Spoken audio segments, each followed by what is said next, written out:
একটা জাদু দেখাবো।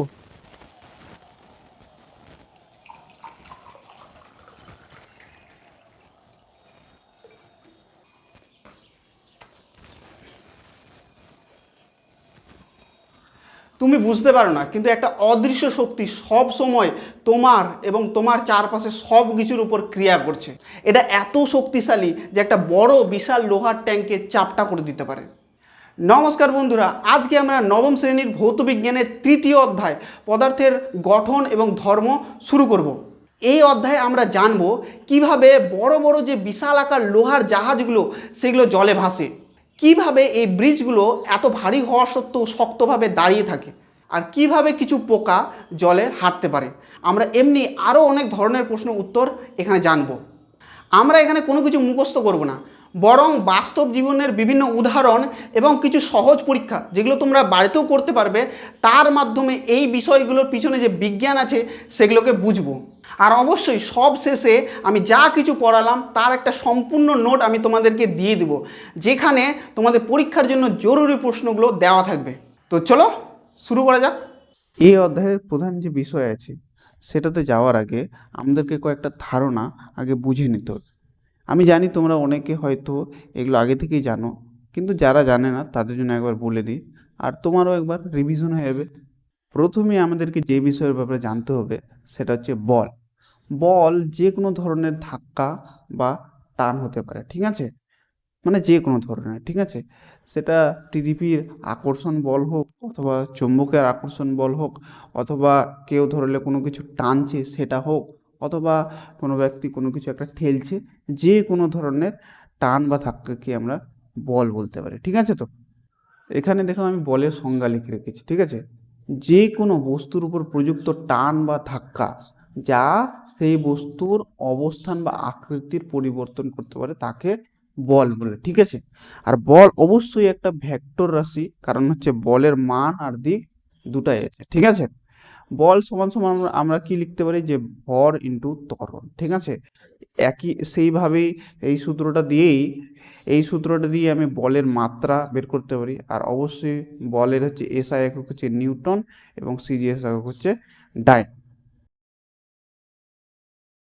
এর পরের বিষয় যেটার ব্যাপারে আমাদেরকে জানতে হবে সেটা হচ্ছে গিয়ে ঘাত, বা যেটাকে ইংরেজিতে বলা হয় থ্রাস্ট। তো থ্রাস্ট হচ্ছে এক বিশেষ ধরনের বল যা কোনো তল বা বস্তুর উপর সবসময় লম্বভাবে ক্রিয়া করে। আর এই জিনিসটা আমাদেরকে অবশ্যই মনে রাখতে হবে, থ্রাস্ট এক ধরনের হচ্ছে গিয়ে ধাক্কা, এটা কোনো ধরনের টান না, ঠিক আছে? যেমনি তুমি এখানে দেখতে পাচ্ছ এই টেবিলটার উপর যে বইটা রাখা আছে, তো বইটার যে ওজন আছে সেটা টেবিলটার উপর একটা লম্বভাবে একটা ধাক্কা দিচ্ছে, 90 ডিগ্রি কোণে একটা ধাক্কা দিচ্ছে, তো এটাকে আমরা থ্রাস্ট বলতে পারি, ঠিক আছে? অথবা একটা রকেটের যে ইঞ্জিন আছে সেটা রকেটটাকে একটা ঊর্ধ্বমুখী কি হয়, ধাক্কা দেয়, ঠিক আছে?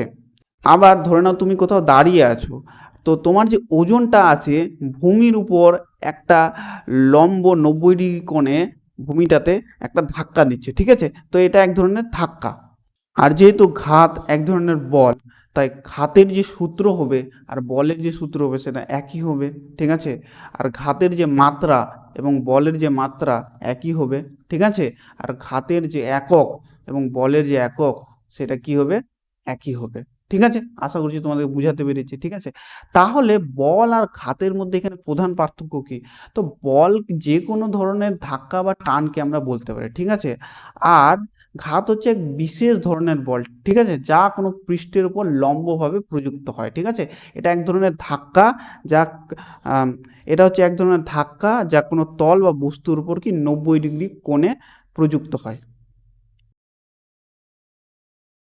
এরপরের সবচেয়ে গুরুত্বপূর্ণ বিষয় হচ্ছে গিয়ে চাপ।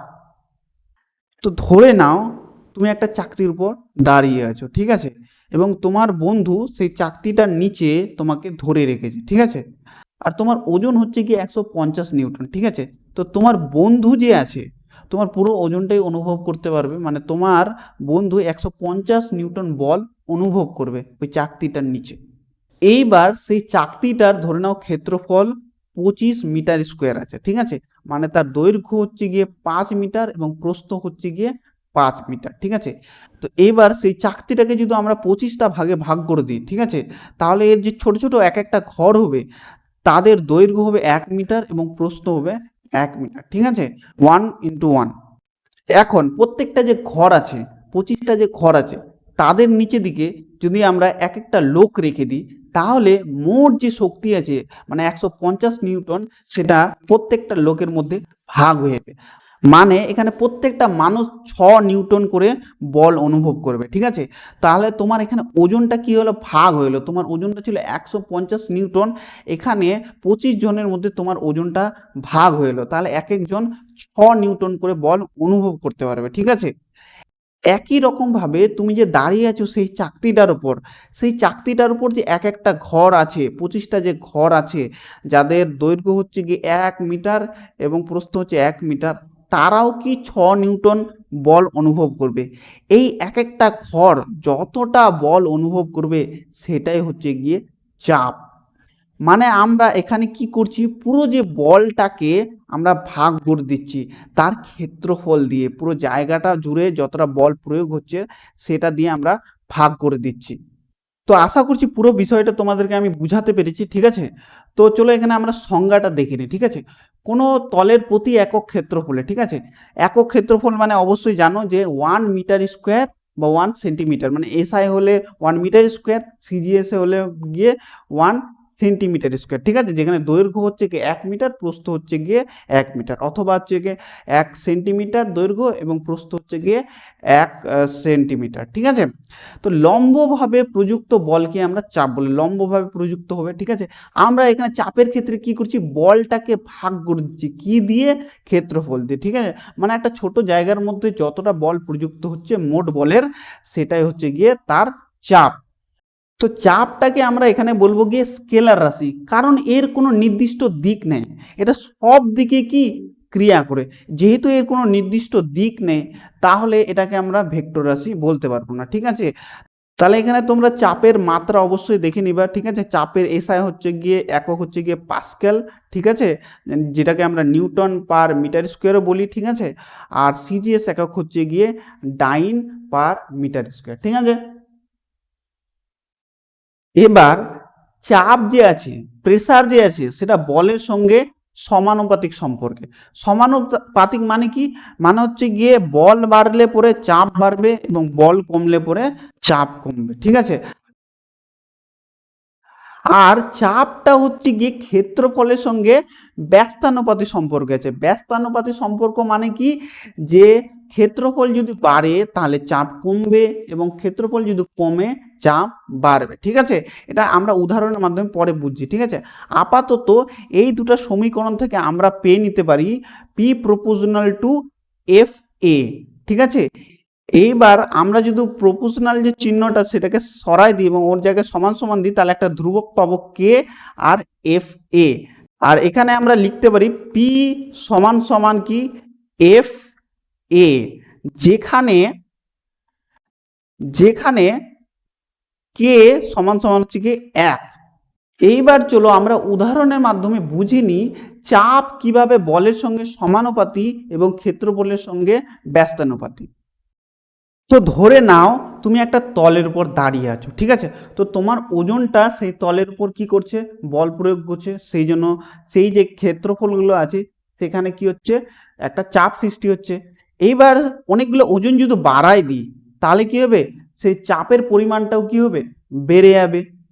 এবার যদি আমরা আর একটা উদাহরণ দেখি, যেখানে হচ্ছে গিয়ে চাপটা ক্ষেত্রফলের সঙ্গে ব্যস্তানুপাতিক। তো ধরে নাও তুমি তোমার বন্ধুর উপর শুয়ে আছো। ঠিক আছে, তো এই অবস্থায় তোমার বন্ধু যতটা না শক্তি বা চাপ অনুভব করবে, তুমি যদি তোমার বন্ধুর উপর দাঁড়িয়ে যাও তখন সেটা বেশি অনুভব করবে। কারণ হচ্ছে তুমি যেহেতু এখানে দাঁড়িয়ে আছো, তো তোমার ক্ষেত্রফল কি হয়েছে, কমে গেছে।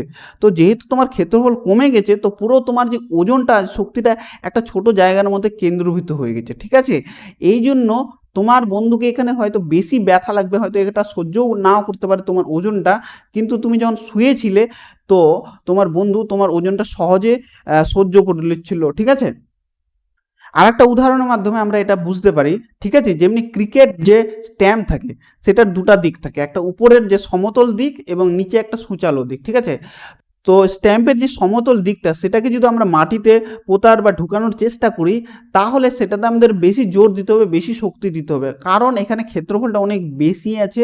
বুঝতে পারলে ব্যাপারটা? কিন্তু তার উল্টা দিকটা, সূচালো দিকটা দিয়ে যদি আমরা বল প্রয়োগ করি এবং সেটাকে মাটিতে ঢুকানোর চেষ্টা করি, তাহলে সেটা সহজে মাটিতে ঢুকে যাবে।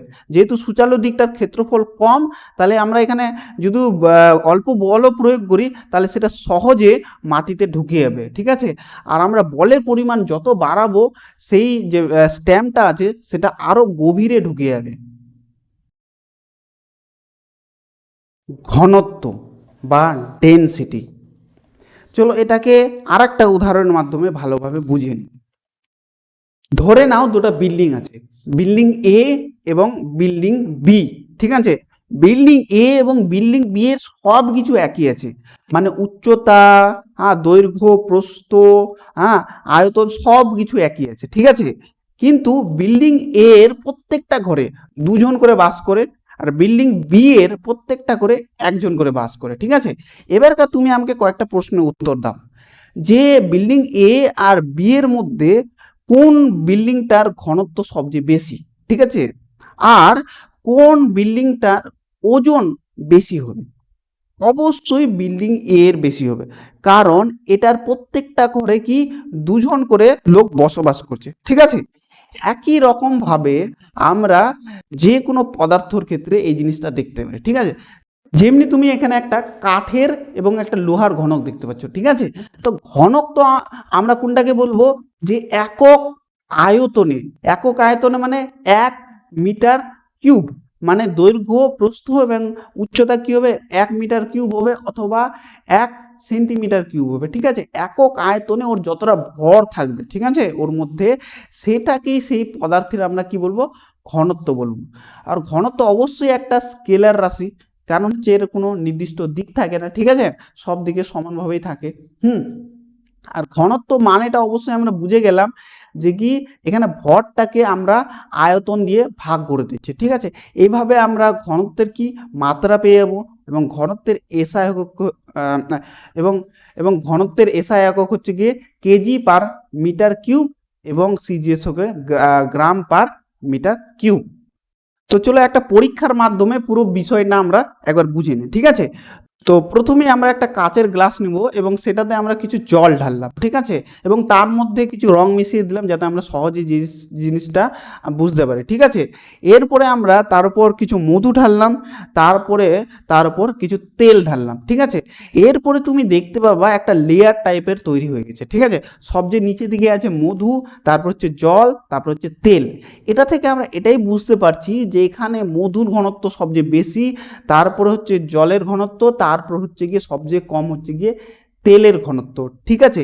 এর মানে হচ্ছে গিয়ে একটা মধুর একক আয়তনে, মানে 1 মিটার কিউবে, ঠিক আছে, যতটা কি আছে অনুপরমাণু আছে, ঠিক আছে, মানে জলের ওর কম আছে, আর সবচেয়ে কম আছে গিয়ে তেলের। ঠিক আছে? ওই জন্য হচ্ছে গিয়ে মধুর ওজন সবচেয়ে বেশি, তারপরে জলের ওজন, তারপর হচ্ছে গিয়ে তেলের ওজন। ঠিক আছে? এইভাবে একটা লেয়ার তৈরি হয়ে যাবে। এটা তোমরা বাড়িতেও পরীক্ষাটা করে দেখতে পারো।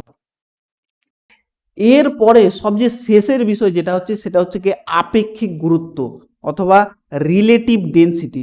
রিলেটিভ ডেনসিটি মানে আমরা এখানে তুলনা করব কিসের সঙ্গে, জলের যে ঘনত্বর সঙ্গে যে আর একটা যে কোনো পদার্থের ঘনত্ব তার তুলনা করব। ঠিক আছে? এটা থেকে আমাদের কি লাভ হয়, এটা আমরা পরে জানছি। ঠিক আছে? আপাতত এর সংজ্ঞাটা আমরা দেখিলি। নির্দিষ্ট তাপমাত্রায় কোনো কঠিন বা তরল পদার্থের ঘনত্ব এবং 4 ডিগ্রি উষ্ণতায় বিশুদ্ধ জলের ঘনত্ব অনুপাতকে পদার্থের আপেক্ষিক গুরুত্ব বলা হয়। এবার তোমার মাথায় আসতে পারে যে আমরা 4 ডিগ্রি উষ্ণতার জল কেন নিব? কারণ 4 ডিগ্রি উষ্ণতায় জলের ঘনত্ব সর্বাধিক হয়। ঠিক আছে? এই জন্য আমরা 4 ডিগ্রি উষ্ণতার জল নিব। ঠিক আছে? এবার আপেক্ষিক গুরুত্বের কোনো মাত্রা থাকে না। কেন থাকে না? কারণ এটা হচ্ছে এক ধরনের কি অনুপাত। আর যেহেতু দুটাই ঘনত্বের অনুপাত, মানে এখানে যে কোনো পদার্থের মানে ঘনত্ব এবং 4 ডিগ্রি উষ্ণতায় জলের ঘনত্ব, তাহলে এদের একক বা মাত্রা কি হবে, একই হবে। এবং আমরা ভাগ করব তো কি হবে, এখানে যেটা কিলোমিটার আর মিটার কিউব আছে সেটা উপর নিচে থাকবে এবং সেটা কি হবে, কেটে যাবে। এই জন্য কি আপেক্ষিক গুরুত্বের কোনো মাত্রা নেই। এবার এটার কাজ কি এটা আমরা জানবো কি জন্য, ঠিক আছে। আপেক্ষিক গুরুত্বের মাধ্যমে আমরা কোনো পদার্থ জলে ভাসবে না ডুববে এটা আমরা বুঝে নিতে পারবো, কারণ এটা আমরা তুলনা করছি কার ঘনত্বের সঙ্গে, জলের ঘনত্বের সঙ্গে। তো জলের ঘনত্ব থেকে যদি কম হয় তাহলে ভাসবে, আর জলের ঘনত্ব থেকে যদি বেশি হয় তাহলে সেটা ডুবে যাবে। তাছাড়াও আমরা কি করতে পারি যে কোনো একটা পদার্থের যে বিশুদ্ধতা সেটা আমরা আপেক্ষিক গুরুত্বের মাধ্যমে বুঝতে পারবো, ঠিক আছে। তো আশা করছি বন্ধুরা আমি তোমাদেরকে যা কিছু বুঝালাম তোমরা সব কিছু বুঝতে পেরেছো, ঠিক আছে। তবু কোনো সমস্যা হলে অবশ্যই কমেন্টে তোমরা অবশ্যই জানাবা, ঠিক আছে। আর আমি এই বিষয়টা পড়ানোর জন্য যে নোটটা বানিয়েছি সেটা যদি তোমরা চাও তাহলে তোমরা আমাকে হোয়াটসঅ্যাপে মেসেজ করতে পারো, ঠিক আছে। তুমি শুধু আমাকে লিখে পাঠিয়ে দিবে যে এই নোটটা দরকার এই ক্লাসে, প্রথম ক্লাসের, হ্যাঁ ক্লাস 9-এর ভৌতবিজ্ঞানের মানে প্রথম ক্লাসের নোটটা দরকার, তাহলে আমি তোমাদেরকে পাঠিয়ে দেবো, ঠিক আছে।